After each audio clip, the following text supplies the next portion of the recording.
Μαρία. Καλημέρα. Καλημέρα. Τι κάνεις, αγάπη? Δεν άρχισα πολύ. Όχι, μόνο μισή ώρα.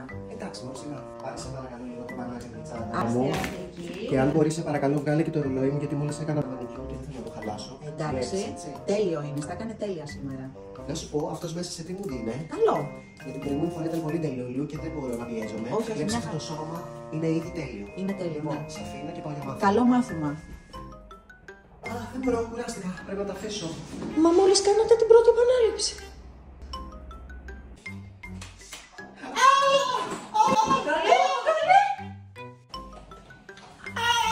Να σας πω, φέρτε μου λίγο αντίσταση, είναι πάρα πολύ σκληρό. Μα εγώ σας κουνάω το κρεβάτι, δεν έχετε αντίσταση.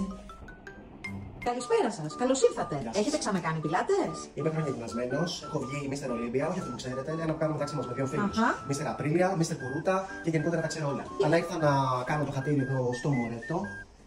Παναθεμάσαι. Τεντώστε τα πόδια παρακαλώ και σιώστε την πλάτη σας. Τεντωμένα είναι. Λίγο Τι, παραπάνω. Δεν παραπάνω. Αυτό είναι, το βλέπεις, αυτό είναι τέρμα τεντωμένο. Και η πλάτη μου είναι ολόισια. Ωραία, ωραία, μια χαρά.